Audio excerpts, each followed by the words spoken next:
Welcome to Pass the Line. I'm Antonina, Communications Coordinator for the Women for Africa Foundation, and I will be your host today. The Women for Africa Foundation has a simple but strong belief. That is that African women are just not beneficiaries of development. They are its drivers, and nowhere is that clearer than in science.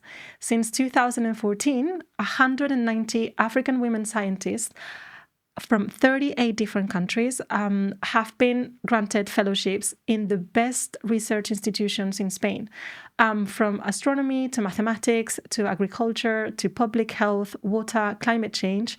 These women are changing our world through science. Today, I want you to meet Dr. Felicia Itunnu Wole Alo. She's a researcher and lecturer from Nigeria who has spent over 15 years working at the intersection of agriculture, public health, gender, and rural communities. Her focus, the people who feed us, who too often are the last ones to be fed themselves. We are very lucky to have her here with us today because she's currently going through her fellowship at Instituto de Salud Carlos III here in Madrid. And I think in a few minutes, she's going to completely change the way we think about food security. Felicia, welcome. Thank you.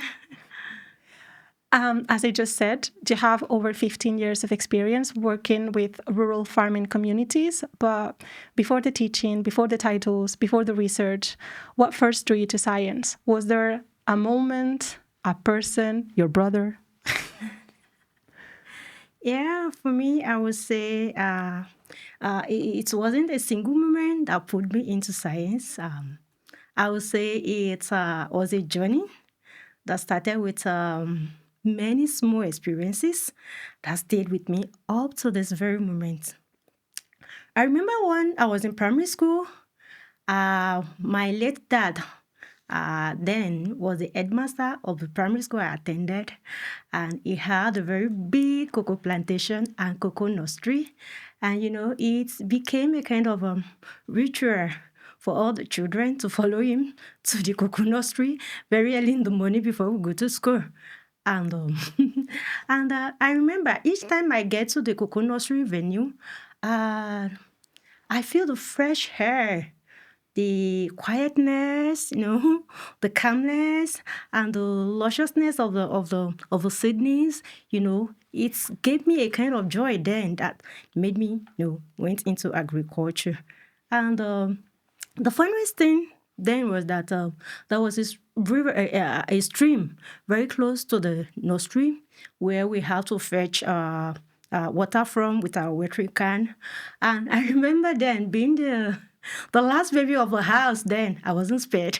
So I had my own special watering can, which I fetched water with to wet the seedling manually. And I got home one day and I started thinking, as a child, I didn't know. I was thinking that, is it possible for my dad to get a long pipe, flexible one, and just dip it into the stream? And as a little girl, I don't know where the force will come from, the pressure, I don't care. Just maybe a kind of spirit, African spirit, will help us push, large volume of water and wet the seedling almost at the same time, automatically, without us wetting it manually by ourselves.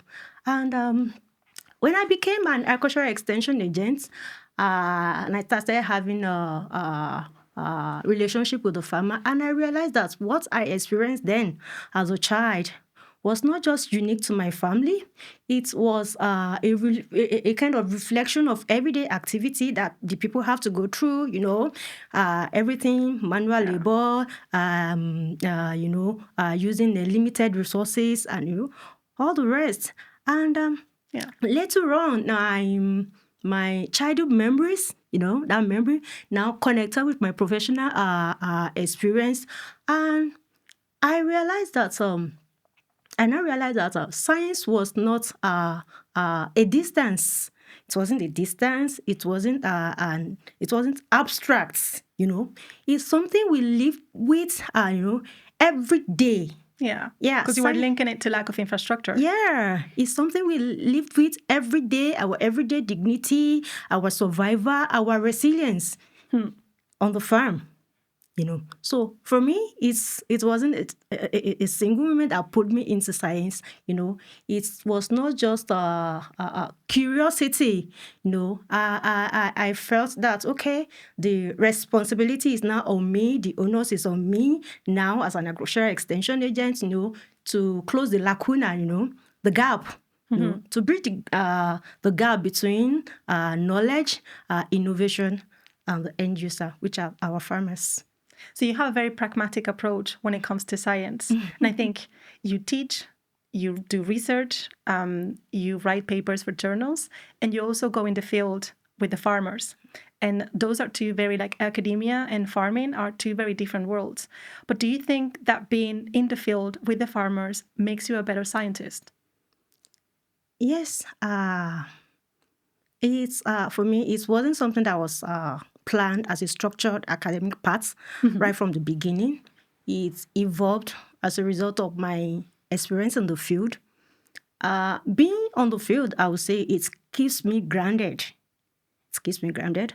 And it equally reminds me that behind every database, every data set, every statistics, there are real human, that is real people. Real survivor, real struggles, real resilience.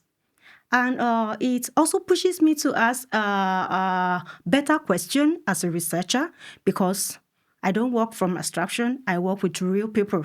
Yes. Yeah, I work with real people.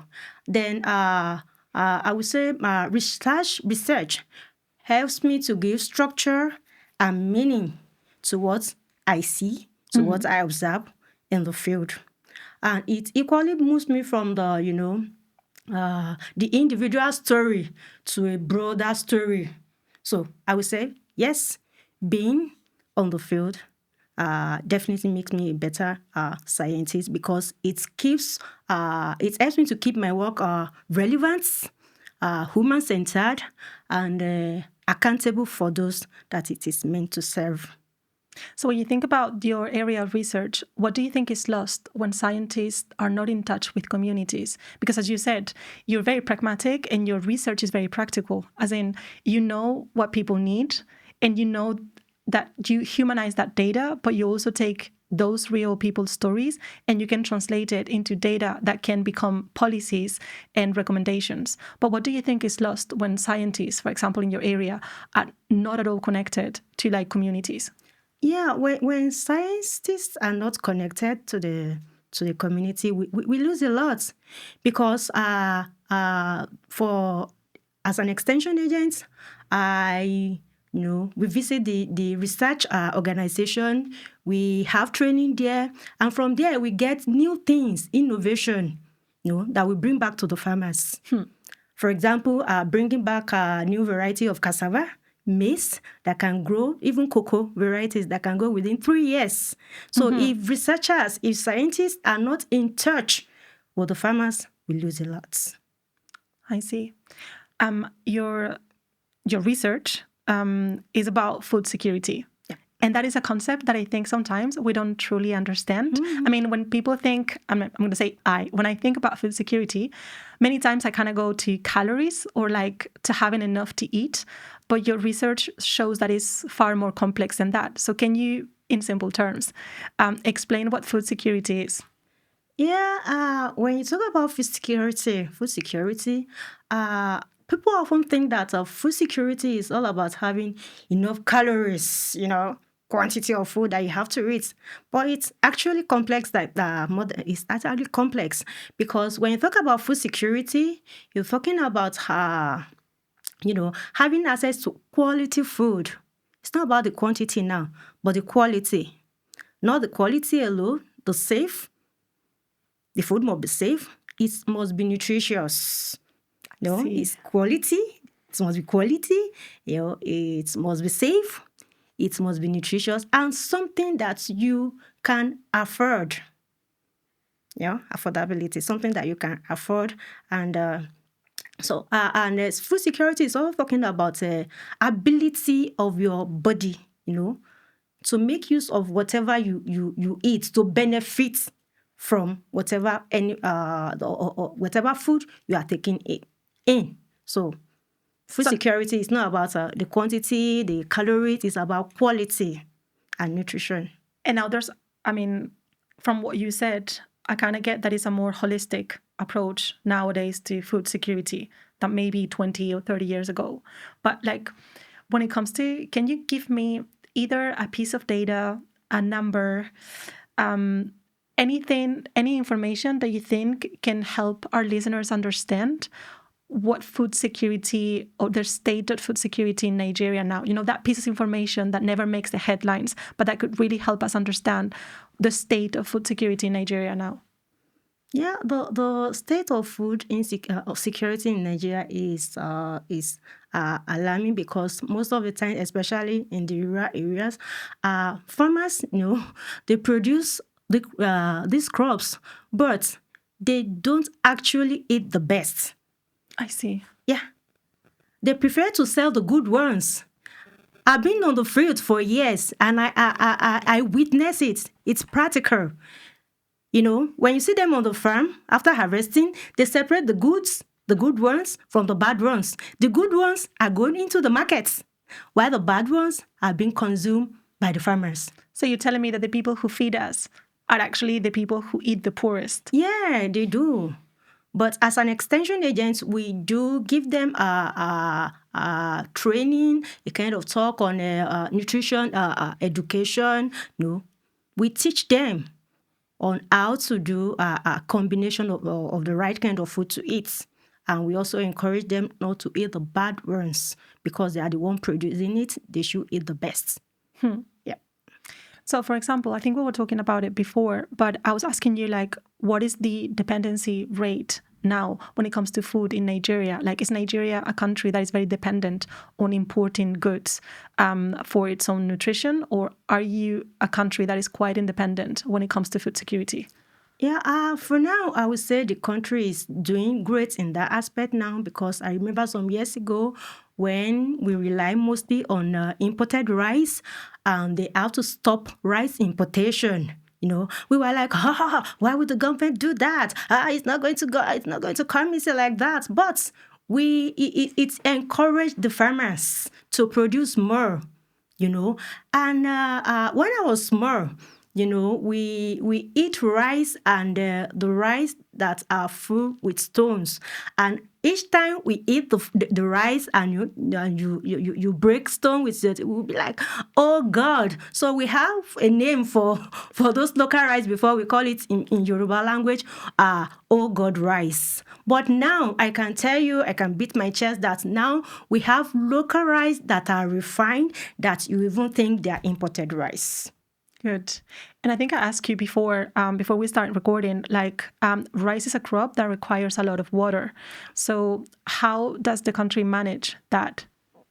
Yeah, the country has there's something we call in Hausa language it's called fadama, and in Yoruba language it's called akuro. So most of this akuro, the fadamas they are used to for rice plantation, and we have some states that are equally good in producing rice, like the Ekiti, Igbimo in Ekiti, and also the one at Ogun State. They are equally good in doing that. When you were describing what food security means nowadays, you also said about being able to afford nutritious and good quality food. What is the state right now for a normal Nigerian? Is food affordable right now? Good food, good nutrition, is it affordable? Yeah, to a reasonable extent, I would say it is affordable. Unlike before, it is affordable now. And what about, for example, for the farmers? Because you were telling me before that the middlemen in the whole chain, the food industry, the middlemen were the ones making the most money. So the farmers are getting paid little amounts for their crops, but then it's going into the city, into the markets at a lot of profit. So can you tell us a little bit more about that state? What is it like? Yeah, there's something we call farm gates. when we talk about farm gates, that is where the middlemen will go to the farmers to buy their harvested products at the farm gates. And at the farm gates, the middlemen buy these crops, harvested crop. They buy it at a very cheaper rate, very low rate, because the middlemen can afford to bring a bike. They can afford to bring a kind of healers to the farmers to get the goods, because most of the times the farmers feel that, oh, I can't stress myself, taking this quantity of harvested products to the city. Mm-hmm. I can't stress myself. So they've left this in the hands of the middlemen. And it's very, very painful that the farmers that are actually doing the job are getting peanuts, while the middlemen, are making money from it. But also it can have a big impact on pricing, because these middlemen cannot control the price of goods in Nigeria. As in, if they want to increment the price, how can the government intervene that if that chain is kind of controlled by these middlemen? To me, I think it's kind of difficult. It's kind of difficult because when you get to the farm, because I work with the farmers a lot. So when you get to the farm, maybe a bunch of plantain that you can get from the farm, from the farmer's farm gate at the rate of maybe 5,000 naira. When it gets to the city, it is 15,000 naira. Oof. Twice the price of what you get from the farmer's farm. Yeah, that's why it is. So it is. I think it is very difficult to control the price. But also, if the people who feed us are not making enough money, how do we expect young people to actually get into farming? How do we make it an attractive job if they've seen their parents struggle for years trying to make money? Because farming is a hustle. It's a lot of work. It's a lot of sacrifice. And if they're not making enough profit, who's going to grow our food in the future? Yeah, I think this is where the government has to come in. The government need to do a lot of work in encouraging the young ones for them to go into farming, by supporting them. Then they don't have to rely on manual labor all the time. See, Infrastructure again. Yeah, because I was one with a Minister of Agri in Ondo State, and when you get to this place, you see a lot of tractors in the compound. Not just seeing them alone, you see them, they have flat tires, rust. At times I look at it, these tractors are meant to be on the field working. What are they doing in the office? We have a lot of them abandoned in the compound, whereas they are meant to be on the field where the farmers will make use of them. It's so bad. That doesn't make any sense. Yeah, it doesn't make any sense. So the government really needs to work and work on the psyche of the youth, so that they can go into farming, support them, give them loans, give them grants, give them comfortable place, having access to land. Is to encourage them to go into farming. Yeah. I mean, your research connects climate change, water access, digital tools, resource scarcity, but I mean, all of this affects food security and rural health in general. But can you maybe give us an example of one of these factors, how it plays out in a community that maybe you've been working with, so it's easier for us to understand how all of this is connected?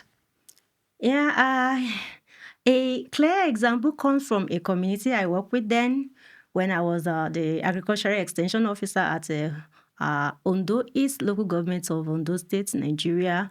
I was with maize and cassava farmers then. And those farmers, they rely mostly on rainfall for their agriculture. So there was this particular season when the rain stopped suddenly. and it affected their crops. Their harvest was affected. It led to increase in food price. And the funniest thing then was that there was a river in that particular community that they could have used to salvage the whole incident, but because they lack basic infrastructure and information, it affected them so badly. So I and my team then, we were able to introduce extension-led intervention that combined simple water use training, for efficient irrigation scheduling, and for another one is collective water use, and the third one is introduction of a basic digital weather forecast that you could access through their phone. And the following season, many of the farmers adopted this intervention, especially the basic digital weather forecast that you could access through their phone to monitor rain pattern. So, and that was how we intervene. And the key lesson in this story is that water availability alone wasn't the key. It wasn't the problem. Okay. But having access to right information, relevant information, and also basic infrastructure and technical know-how of how to operate this really matters. Now that you were talking about accessibility to information and also access to digital tools, I would like for you to share with our listeners that project that you talked to me about. You talked to me before about how science sometimes goes into the digital space thinking that the same situation and the same context that you have in the city could apply, for example, in rural communities. When you were saying, like, for example, how can I send data through my phone if I don't have network? Yeah. So maybe you can share that example of how sometimes there's a disconnection between us working and thriving in the city and the realities of those rural communities. Yeah. I remember then my PhD thesis was on the program called Agricultural Transformation Agenda Program. Then it involved getting the farmers information on the phone. Mm-hmm. So as an agricultural extension agent, then I was involved in the collection of the data. So that made me, research on this particular research work. So when we went to the farmers, we collected their contact information. Their contact information, and everything, was on the phone. It goes to Abuja. So, but is it like through an app or something? Yeah, through or they an were app. Just texting? No, we had an app then. I see. There was a special app that was given to us that we used in collecting their information. So once we enter their information, it goes directly to the pool in Abuja. I see. So, and the funniest thing is that when the time of the distribution came, and the farmer were to assess their inputs, because the program deals with disseminating of distributing inputs to the farmers. So the farmers give you data, and then you give them back like tips or inputs of how to better their crops or how to be more efficient? No. We distribute inputs at a subsidized rate to the farmers. Yeah, subsidized input to them. So the funniest thing is that they need to to get information from Abuja that they've been given so amounts of inputs, maybe 25 kg of NPK fertilizer, 1 bag of a maize seed, blah blah blah blah blah. So they need to get that information on their phone. And I remember then, in the community, if you want to get, if you're expecting a call, a text message, you need there's a particular spurt where the network comes. Not every time. Once in a while, it comes once. It's breeze in and breeze out. So you need to hang your phone in a particular place So, and when you are there, if the call comes in, you need to pick hello, hello, hello. At times you don't hear, at times it's become confirmed. So it's become very difficult for the farmers to access these inputs because of the network. Yeah. I mean, it kind of is the best example of how we were saying, like, if you're not in contact with the communities themselves, you end up working isolated from reality. So you give them digital tools, but they don't even have network. So how can that work? Impossible. There's a big gap. Yeah, it's a big gap. I see. Yeah. You have made a choice within your research to also focus, for example, specifically on women farmers. So what are some things that women farmers face that their male counterparts just don't? Women who face a lot of challenges. Women face a lot of challenges more than their male farmers counterparts. Challenges in terms of having limited access to land. That is always an issue in Africa. Yeah. Land. We need to have those conversations. Yeah. Limited access to land, to loan, to training, to input resources in general. And this matters because in a rural setting, women farmers are usually responsible for family nutrition, and if they don't grow much, if they produce less on their farm, it affects what the family eats. So if the women are not supported directly or indirectly, it affects the family. Yeah. And what made you make that choice? Because many times when we talk about food security, there could be that argument of food security is important to everyone, gender doesn't matter. We're talking about food availability, about quality of food.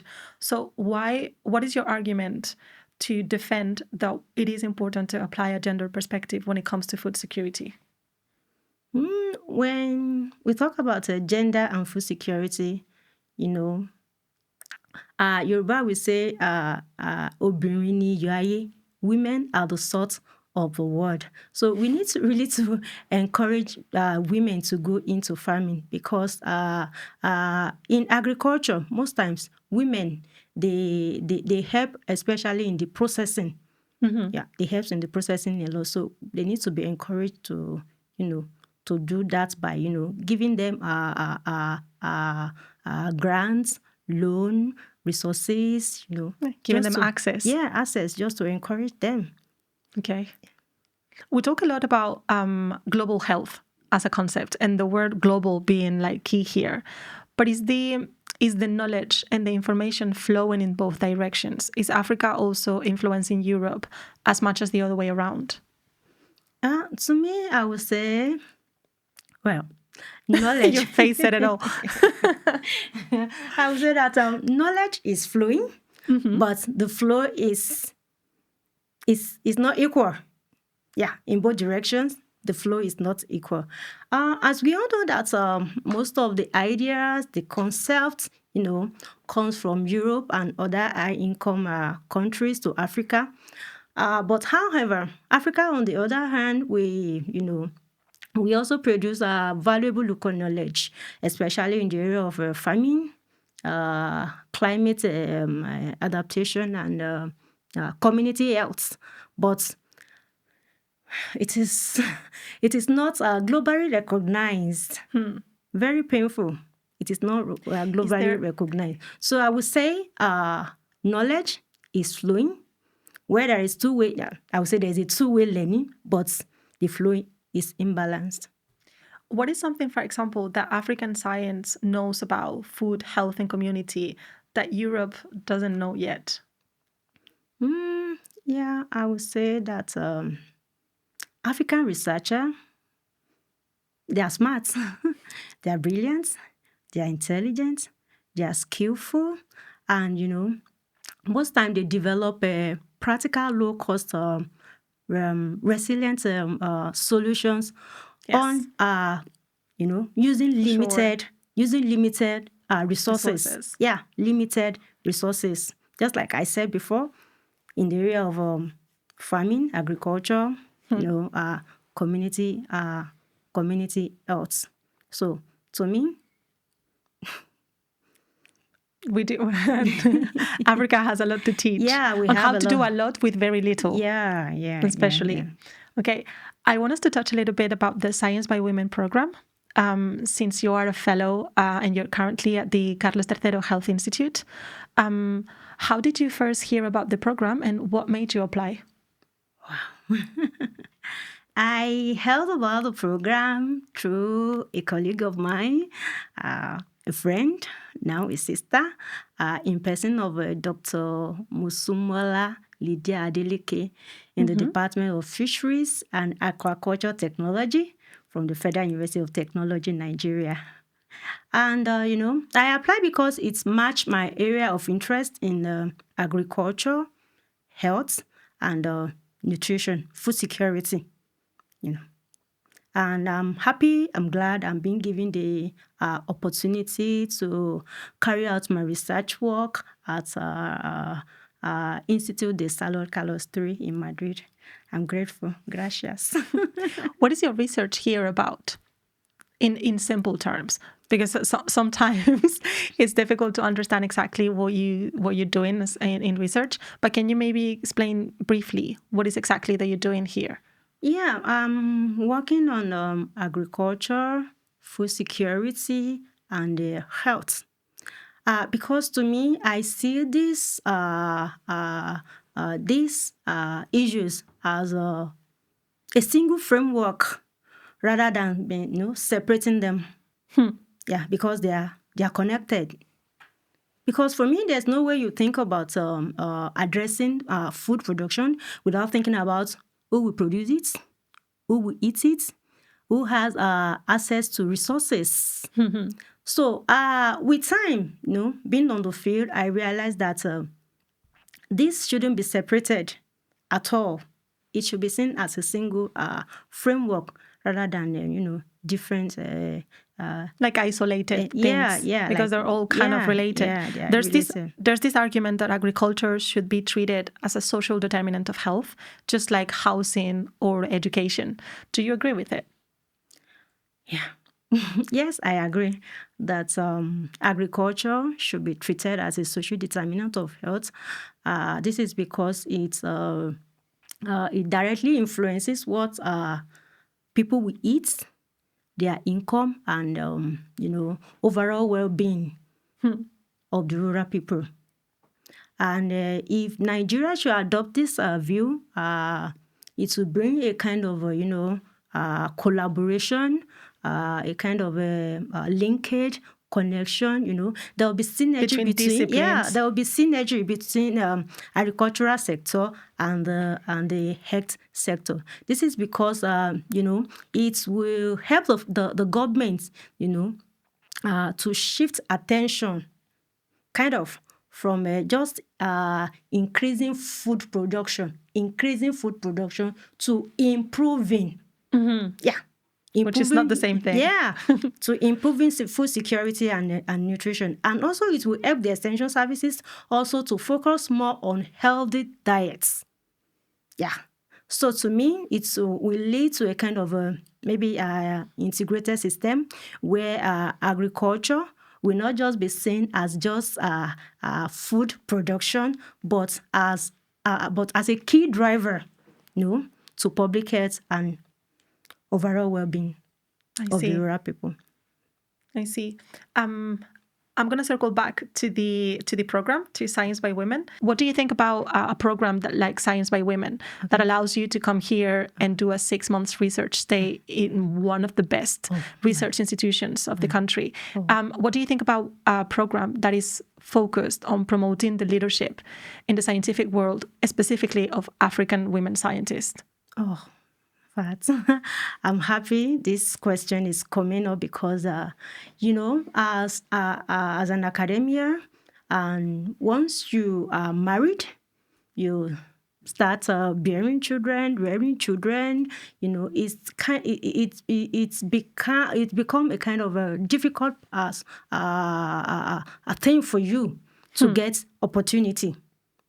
At times when I open my laptop, okay, I see this opportunity, requirements, eligibility, must not be more than, 35 years of age. I'll be like, these people, are they not taking women into consideration? How on earth will you tell me as a woman that, I shouldn't be more than 35? Don't you think of, the years I've lost in rearing children? So when I see that barrier, that age barrier, I don't feel great at all. So something about... It's discriminatory. Yeah. It is. So I'm happy that Science by Women program really is doing great job giving us the pedestrian as women in academics, to fly, to explore, to thrive. Yeah, to thrive. Yeah. And it's not even... I'm really happy. It's not even about gender. It is. There is that gender component that is very important. And I think the fact that the program is very flexible when it comes to doing the research itself, I think that is also applying a very important gender perspective. Yeah. But also, even the scientific path, like in different contexts. Like in Europe, you may go, like, as I said before, we were talking about it before recording the podcast, in Spain, in Europe in general, I might be able to go through my degree, my master's degree, my PhD, and be 32, 33 by the end of it. But that in other countries is just impossible. You may not even have a university that has that specific program that you want to do. So you have to get ready, go to a different country, make the money that you need to pay for uni, to pay for your stay there, to sustain yourself throughout five years maybe in a PhD program. And then you're telling me that once you've done all that sacrifice and you're like gone through I don't know how many hoops to get to that PhD, then you apply for things and it's like, you're too old. Like, it doesn't make any sense. Yeah. It doesn't take into account that there are different contexts. Yeah. One thing I'm grateful for is the flexibility involved in the Mohere for Africa. Because I remember when I got my own fellowship, that was in 2024. And it wasn't an easy journey for me at all. Starting from the administrative experience, I was like... Even with your own university? Yeah, yes, I'm talking about my university. The administrative problem. Yeah, allowing you to leave for 6 months. We don't have many staff in my department. You can't go now because the 10% percent that must be met in the department, you didn't meet it. I was like, oh my God, this is something I've been looking for all those while. I've applied for years before I got it. I think I did it for like 2 years. I applied like 2 years before I finally got it in 2024. And I was like, okay, yeah. So, I was like, am I going to lose this opportunity again? My God. So it took me like a year before I could get my letter from the university, letter of release from the university. So one thing I'm grateful for is the flexibility involved. Many programs don't have that because don't take into account that you're talking about work logistics, but there's also personal logistics. How is it? Can you maybe walk us through how it was planning, leaving your family and having to be here for 6 months? Yeah, for me, it wasn't an easy experience for me at all. Let me say that I started thinking, because I have 2 girls, 2 beautiful girls, and I was like, I've not left them for long like that, 6 months, at times I was in Spain in 2023 for like a month. So easier. I was okay, this is 6 months. How am I going to plan it? What am I going to do with my girls? And I started racking my brain, but what am I going to do? So first, I had to install CCTV camera in my home. I'm so happy that you're sharing this, because I think I told you before, like, your kids are literally in Big Brother. Yeah. I have to install CCTV camera in my home, so she can control what's going on. Yeah, any moment I can take my phone and just go through it. Hello, what are you doing there? from the comfort of my home here in Spain, I can see and speak with my children without constraint. Anytime, even at night, I take my phone, I check the CCTV camera, I ensure their sleeping position is okay, So it wasn't easy planning all this thing. It took my time, my energy, my resources. For sure. Yeah. Just to get that, get everything in place for my children to be okay. You have to plan ahead, like the next 6 months. It's like, I'm not going to be here. So, Yeah. I mean, I'd like it for you to share, for example, that example of like even just the most simple thing that we don't realize, but you being away means that 2 girls, access to whatever product they need. You needed to think about it first. Like, I'm not going to be here, so let me buy in bulk. Whatever they may need. And I also have people, kind of maybe logistic, or what will I call it, that anytime I can take my phone, chat them, bring 1 carton of detergent, 1 carton of Gino jollof rice,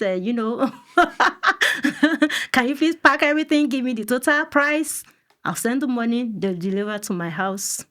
So, wow. Yeah. And I mean, you're here focused on doing research, but it's like, I don't know how you said it before, that I thought it was like, so good. You said like, my body is in Spain. Yeah. But my spirit is in Nigeria. You got me. It is. Because it's also a lot of pressure. Yeah. Like you cannot just, I mean, this is the thing about being a woman. Like you cannot just focus on yourself. It's just impossible. It's not possible. You wake up in the morning and you check that they're getting ready for school. Hello. Get up. You really are Big Brother. Yeah. They listen to your voice and it's like, here she goes again. Yeah. And in Africa, we are kind of our culture. You want to greet your mom, your daddy as a girl, you need to kneel down as a guy. So each time, don't mind me, each time I talk to them on the camera, hello, at times I speak Spanish, hola, hola, ¿qué tal? I've taught them how to respond, and my children will be like, so you can't even kneel down to greet me. You see, I cannot say you, Mommy, good afternoon, good morning. Even through the CCTV. You won't allow them to misbehave. No, you don't just wave at me. I can see you, my dear. Mommy, good morning. They bend down to greet me. I'll say, okay, good morning, my darling. Wow.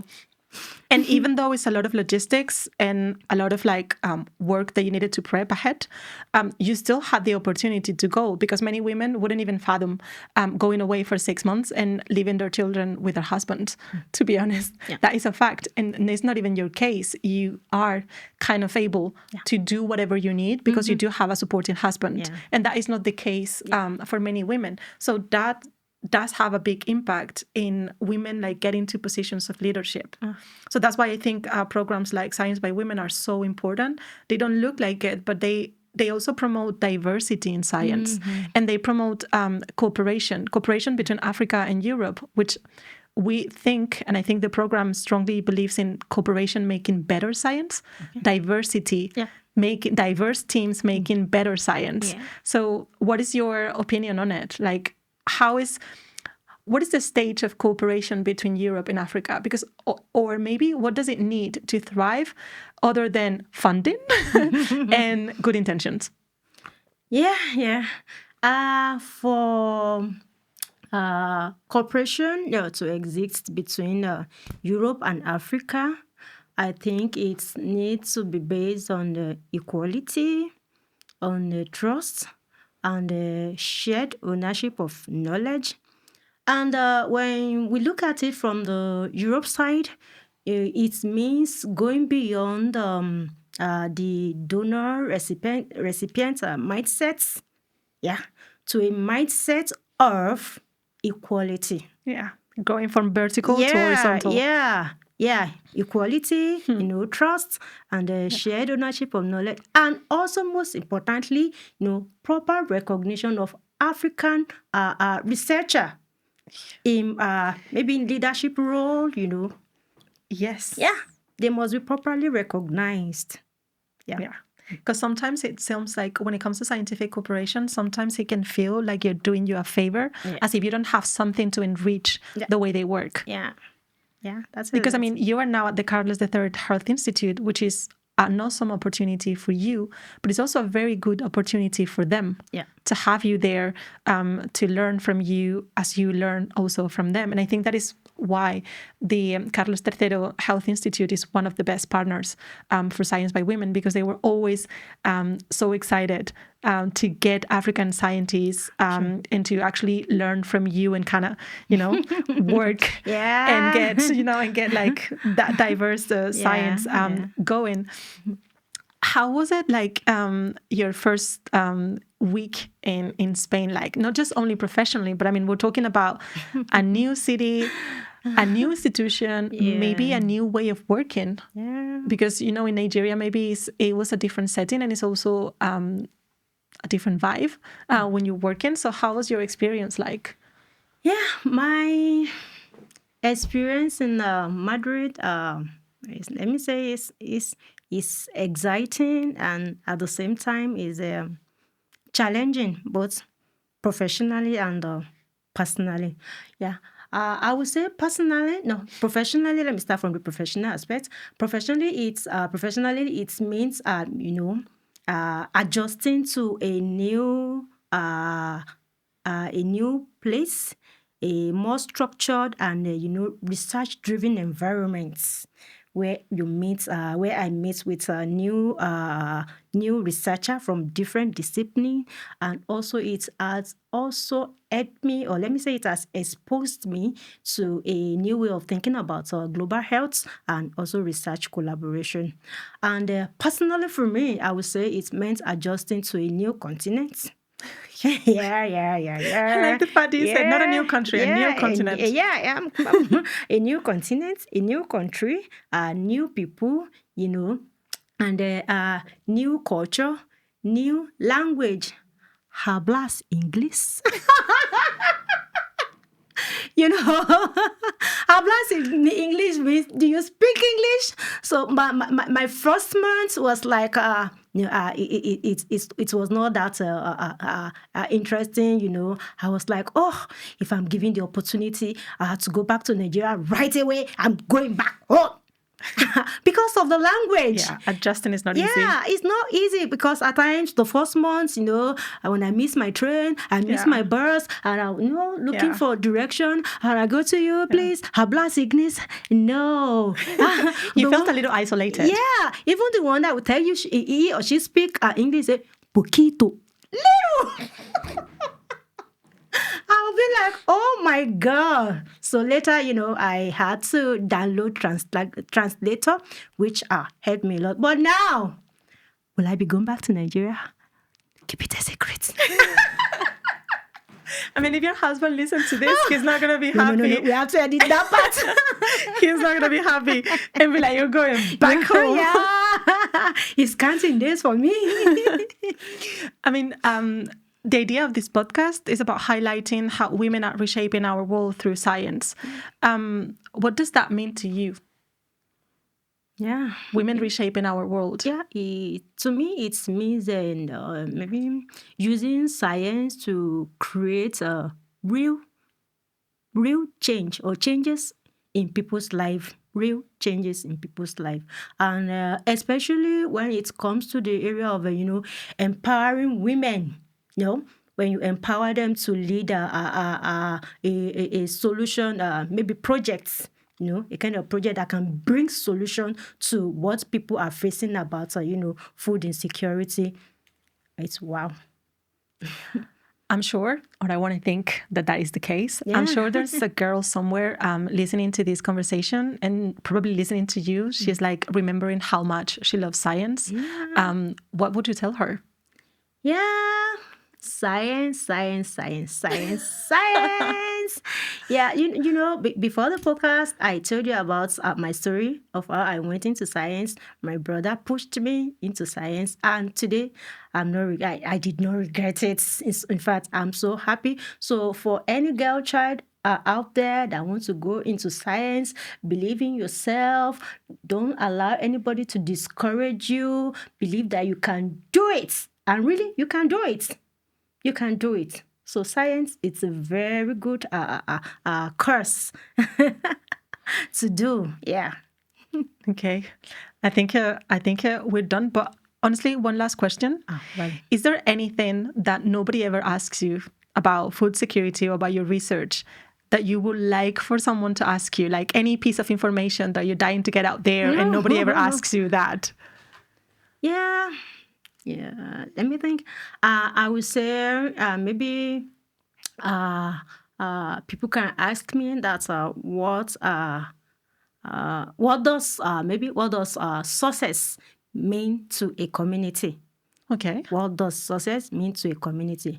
Because in my work in agriculture, food security, nutrition, health, I discovered that in Nigeria, especially in Nigeria, we measure success by data.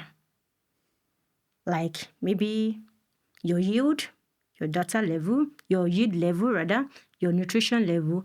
But success to a community might mean another thing. For example, in a community, they can think of success like maybe having fewer children going to the hospital. Yeah, having more knowledge about nutrition, and maybe the women doing better. Yes. In the farming profession. So for me, I feel that success should be based on real life experience, not data. It should be based on real life experience, not data. I see. That is very interesting. Yeah. Thank you so much, Felicia, for this conversation. I really enjoyed talking to you. I did, and I hope our listeners did too.